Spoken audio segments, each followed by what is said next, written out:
estimados alumnos, estimados estudiantes que estuvieron siguiendo estos videos, estos tutoriales. Hemos llegado al final. Estas son las palabras finales ya de despedida, de cierre de este ciclo de video. Ojalá que mucha gente haya visto estos videos, ojalá que no haya sido solamente los pescadores de la región del Biobío, sino que todos los que estén interesados, toda la gente que quiere reparar botes y quiere aprender esta disciplina, ojalá que hayan tenido ocasión de disfrutar o de aprender con estos videos. Antes de cerrar, quisiera comentarles, quisiera darle una pequeña última explicación respecto a una técnica que yo he visto que se ha ocupado exitosamente en el sur de Chile para laminar embarcaciones con fibra de vidrio con resina poliéster. ¿Okay? Normalmente las embarcaciones de madera uno debería laminarlas con resina epóxica, pero todos sabemos que la resina epóxica es cara, que la resina epóxica a veces es difícil de conseguir. Y que por lo tanto es mucho más accesible la resina poliéster. La resina poliéster se compra fácilmente en Puerto Montt, se compra fácilmente en Concepción, en Santiago por supuesto, y la resina epóxica en cambio a veces es difícil de acceder y uno no encuentra exactamente el tipo que uno necesita, con los tiempos que uno necesita de gelado, etcétera, etcétera. Entonces es conveniente poder laminar embarcaciones de madera con resina poliéster.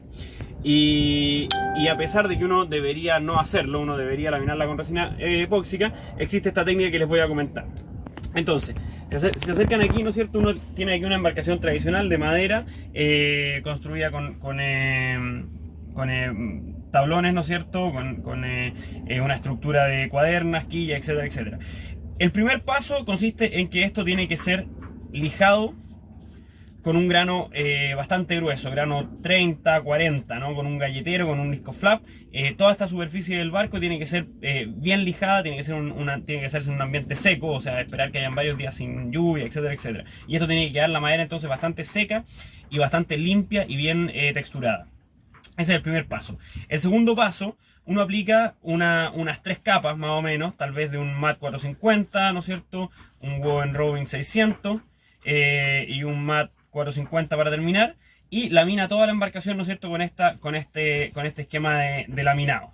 Una vez que ha terminado eso, una vez que tiene la embarcación toda laminada, el problema que uno va a enfrentar, ¿no es cierto?, el problema que uno quiere evitar es que la resina poliéster es un mal adhesivo en la madera. Entonces ahora, ¿cómo solucionar eso? Lo que uno puede hacer es clavetear, ¿no es cierto?, la fibra, este laminado que uno acaba de hacer, lo puede clavar a la madera y hacer una grilla, ¿no es cierto?, una cuadrícula de clavos en los cuales, voy a hacer aquí un zoom de esto, en los cuales los clavos tienen que estar aproximadamente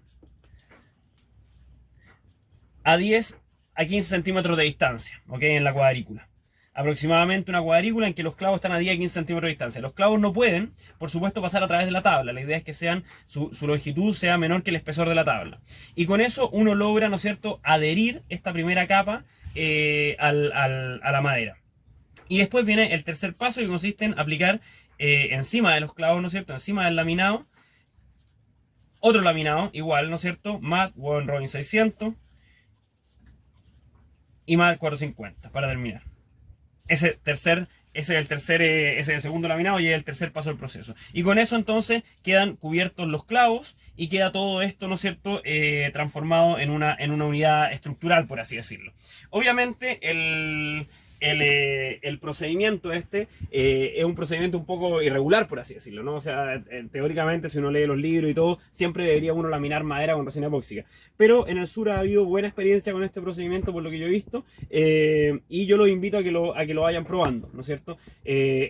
Va a hacer que la embarcación sea completamente estanca, va a prolongar la vida útil de la embarcación y también va a generar, ¿no es cierto?, un aislante de la madera hacia el agua que la puede proteger de golpes y de otro tipo de daños, de incrustaciones, de la broma, ¿no es cierto?, etcétera, etcétera.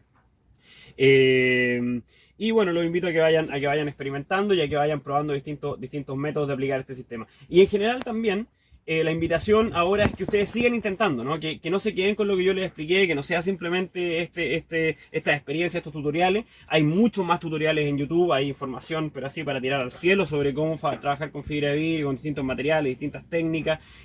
Así que, y vayan probando. Lo entretenido de la fibra de vidrio es que es un material barato, o sea, por 10.000 pesos uno más o menos puede conseguir un par de kilos de resina, un par de metros cuadrados de fibra y puede empezar a fabricar piezas, puede empezar a equivocarse, a reparar algo, a ver cómo queda, paracaídas, ¿no es cierto?, etcétera, etcétera. Y esa es un poco la gracia, ¿no?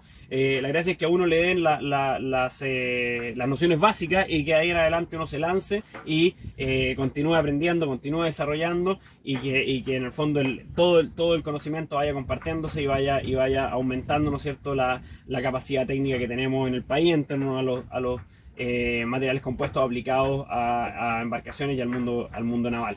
Les agradezco a todos la atención, ojalá que los tutoriales hayan sido útiles. Ahí les voy a compartir mi contacto para que sigamos, ¿no es cierto?, para que me puedan hacer tal vez preguntas o qué sé yo.